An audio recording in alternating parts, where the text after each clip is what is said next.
el domingo de la semana pasada, y ya llevamos 2 domingos dentro de nuestra iglesia, comenzamos una serie de enseñanzas sobre el título Entendiendo las Profecías. Y recogimos ese estudio en Mateo capítulo 24, donde hemos mirado ya el versículo 1, 2 y 3. Y entonces lo que nos queda es el versículo 4 y quizás otro versículo que vamos a estar mirando.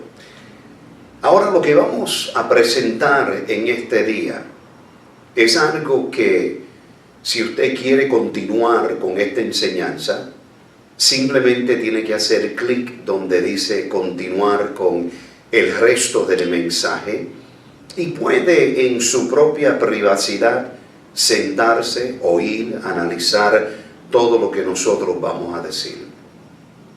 Se van a dar cuenta, mis amados hermanos, que mucho de lo que nosotros vamos a enseñar quizás viene de un ángulo y de un punto de vista un poquitito diferente a lo que contemporáneamente dentro de muchas iglesias se ha abrazado como la enseñanza predominante sobre los eventos de los últimos días. Pero déjeme decirle claramente, mi amado hermano, que mucho de lo que prevalece hoy en muchas diferentes congregaciones y muchas de las enseñanzas que prevalecen en nuestros centros de teología, etcétera, y etcétera, no es, mi amado hermano, enseñanzas de muchos años atrás. Lo que hoy en día se ha abrazado y se está predicando dentro de muchas congregaciones es una enseñanza que en realidad comenzó durante el siglo XIX. La enseñanza de la teoría contemporánea de los eventos escatológicos como los entendemos hoy en día no es lo que los padres de la iglesia primitiva creían, ni los pioneros de la iglesia primitiva. Y todo eso lo vamos a ver a través de la Sagrada Escritura y también datos históricos que son de gran importancia. Incluso mucha de la teoría que prevalece hoy dentro de muchas congregaciones con respecto a los últimos días comenzó en el siglo XIX, cuando un señor que se llamaba John Nelson Darby, él era un cura del sistema católico, estando desilusionado con el sistema católico, él se aparta de ellos. La historia dice que él llega a las Islas Británicas y allí se congrega con un grupo de hermanos que se llamaban Plymouth Brothers. Los Plymouth Brothers también tenían una doctrina un poquitito extraña, en el sentido que ellos no creían en pastor principal de una congregación. Cuando ellos se congregaban, por lo general, todos ellos eran pastores, y cuando se congregaban, cada uno tenía una oportunidad de traer una enseñanza, etcétera, etcétera. Y cuando John Nelson Darby consiguió este grupo, ellos en realidad lo abrazaron a él, lo hicieron miembro de su comunidad religiosa, y de ahí él entonces arrancó con esta enseñanza de la escatología que tenemos en los últimos tiempos.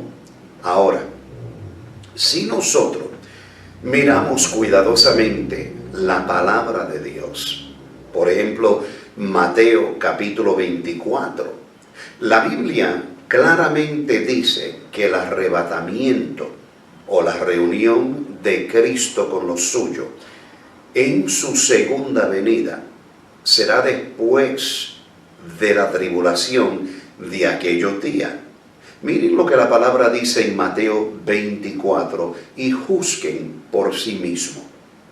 Mateo 24, versículo 21, comenzamos ahí.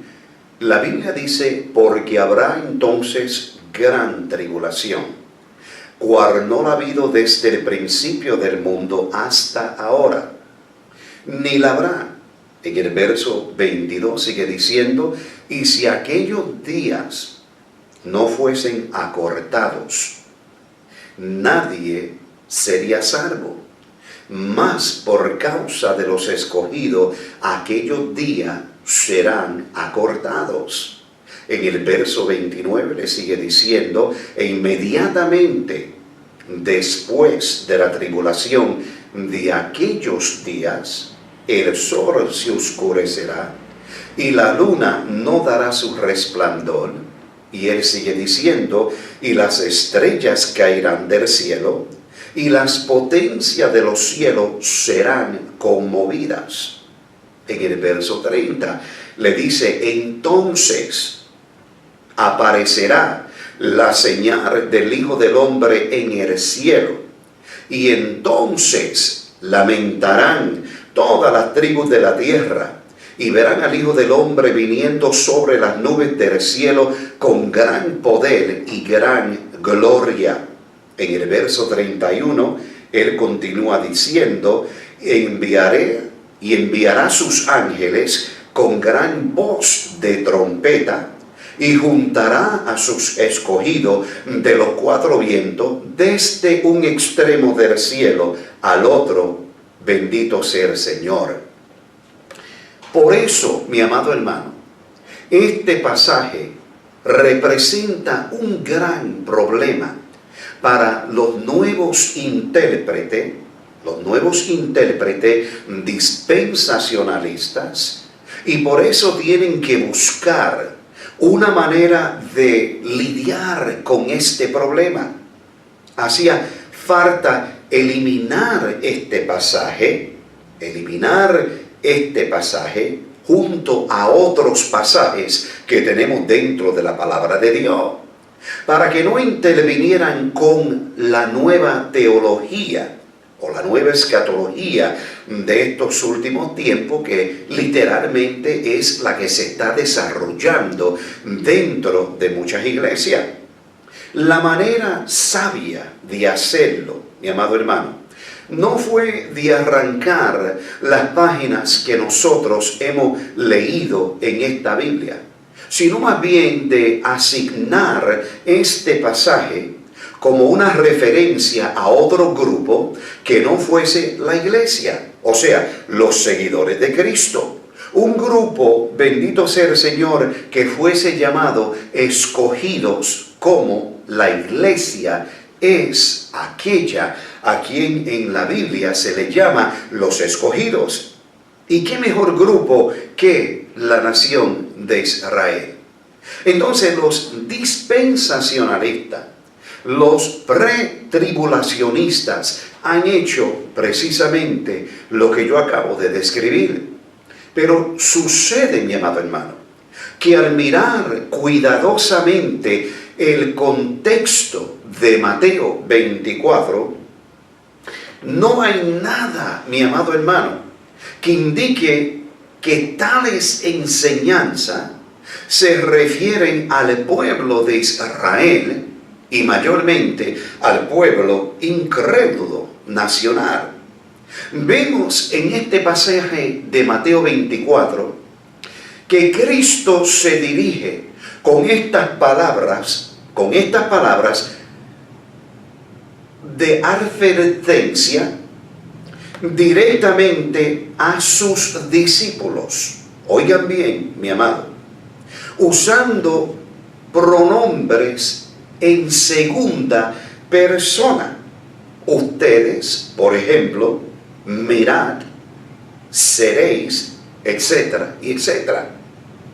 Dándoles a entender, mi amado hermano, que todas estas cosas le sucederían a ellos y por consiguiente a los que serían seguidores de los discípulos a quienes él predominantemente le está hablando.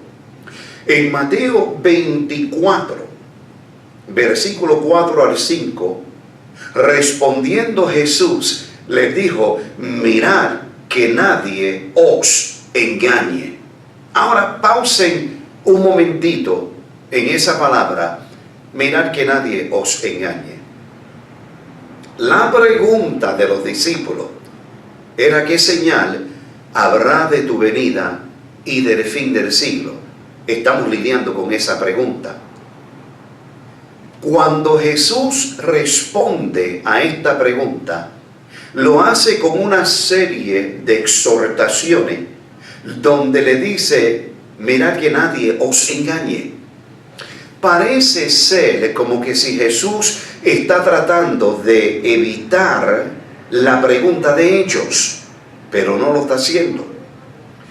Aquí, mi amado hermano, es donde muchos creyentes cometen el error de no analizar cuidadosamente la exhortación de Jesús, y en su desesperación de llegar a la respuesta de cuál será la señal de tu segunda venida y del fin del siglo, ¿saben lo que hacen? Ignoran todo lo que tenemos por delante. Pero si ustedes miran cuidadosamente la exhortación de Jesús, mirad que nadie os engañe, es una palabra que ha de predominar a través de todos los siglos que han de venir. O sea, lo que Él le quiere decir a los discípulos es que los siglos que han de venir serán siglos que serán caracterizados por engaño, por fraude, por mentira. Por eso le dice: mirad que nadie os engañe. Y aproximadamente 4 veces Él vuelve a enfatizar en 4 diferentes versículos esa frase: cuidado que nadie os engañe. En otras palabras, Él le está diciendo a la iglesia: analicen cuidadosamente, pongan a prueba los espíritus, pongan a prueba los ministerios, los fenómenos estos, que en estos últimos días estamos viendo que de la noche a la mañana se levantan, comienzan con 30, 40, y cuando venimos a ver en menos de un año ya están en 11,000, 14,000, 15, 20,000. Esto es un fenómeno. Y esto es lo que Jesús le dice a los discípulos, le dice: cuidado que nadie os engañe. Incluso el engaño y la mentira va a florecer de tal manera que Jesús le dice a los discípulos: aun si fuese posible, a los escogidos podrían engañar, pero Dios no va a permitir que los escogidos sean engañados. Pero la mentira, la influencia satánica, el poder de los espíritus inmundos que han de prevalecer en los últimos días ha de ser tan fuerte que muchos, mi amado hermano, van a ser engañados. En otras palabras, ¿se acuerdan la parábola que Jesús le dio a los discípulos sobre el grano de mostaza? Le dice: es uno de los granos más pequeños que hay en el campo de los granos. Pero ¿qué sucede cuando se siembra? Crece a ser uno de los árboles más grandes que hay. Y dice que las hojas de este árbol son tan grandes, las ramas se extienden, son tan frondosas. Jesús dice que vienen las aves de los cielos y hacen nido dentro de este árbol. Este árbol, mi amado hermano, si usted lo analiza cuidadosamente, es representante de los movimientos religiosos, espiritual, en los últimos tiempos que estamos viviendo, que de la noche a la mañana crece, y las ramas de ese árbol son tan frondosas, tan extensas, que vienen las aves de los cielos y hacen nido dentro de ese árbol. Las aves de los cielos son características de los demonios y de los espíritus malos. Y lo que Jesús le dice a los discípulos en Mateo 24 es: miren que nadie os engañe. Es una característica en la cual Jesús le dice a los discípulos, a la iglesia, a los seguidores que vendrán como consecuencia de la fe de ellos y la predicación de ellos, que lógicamente es la iglesia. Jesús le dice a la iglesia, abran sus ojos, mucha vista, mucho cuidado, porque los últimos tiempos serán tiempos de anticristo, serán tiempos de doctrinas de demonio. Serán tiempos donde las puertas del infierno estarán literalmente dando en contra de mi iglesia, pero ¿saben qué? No podrán prevalecer, mi amado hermano, no podrán. Le sigue diciendo en Mateo 24:5, le dice, porque vendrán muchos en mi nombre, diciendo, yo soy el Cristo. Y a muchos, dice él, engañarán.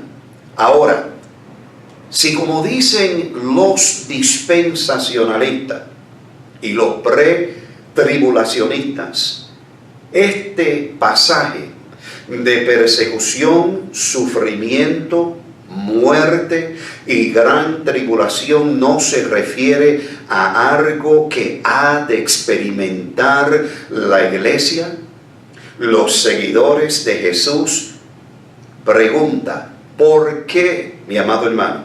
¿Por qué? Entonces Jesucristo se lo refiere a sus discípulos, los apóstoles, en segunda persona, cuando le dice, ustedes seréis, mirad, y etcétera, y etcétera. ¿Por qué no se lo dijo a los escribas, mi amado hermano, y fariseos? ¿Por qué no a la gente del pueblo? ¿Por qué no, mi amado hermano? ¿Qué hacemos entonces con los siguientes versículos? ¿Cómo los interpretamos? Debemos darnos cuenta que Cristo, mi amado hermano, Cristo le dijo a sus seguidores, a los cristianos, a los creyentes, a los apóstoles, a los fundadores de la iglesia del nuevo pacto, a los mismos que recibieron el mensaje de la gran comisión. Él habló a ellos en segunda persona cuando les advirtió esto. Le dijo, esta es la clave, mi amado hermano, de este pasaje para ver a quién se refiere Jesús. Veamos cómo Jesús se refiere a los discípulos.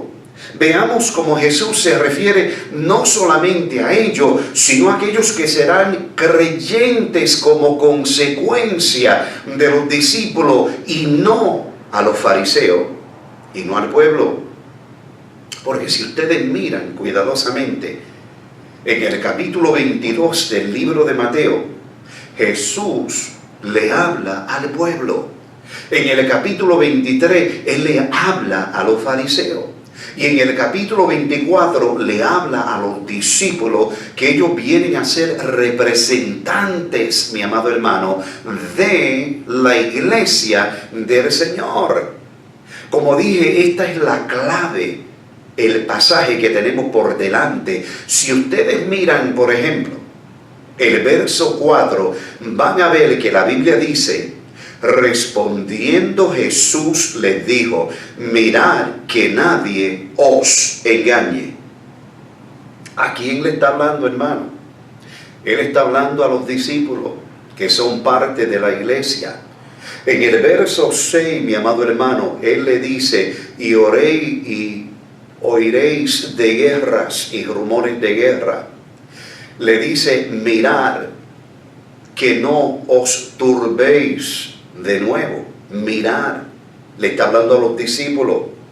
En el verso 9, Él vuelve a decirle, entonces os entregarán a tribulación. ¿A quién, mi amado hermano? A los judíos incrédulos, a la nación de Israel, de ninguna manera. En el verso 9 le dice, os matarán, y seréis aborrecido, le dice claramente, de toda la gente por causa de mi nombre. ¿Quiénes van a ser aborrecidos? Mi hermano, no los judíos incrédulos. La iglesia es la que va a ser aborrecida. Le dice en el verso 15, oigan bien, por tanto, cuando veáis en el lugar santo la abominación desoladora, orad pues que vuestra huida no sea en el invierno ni en los días de reposo.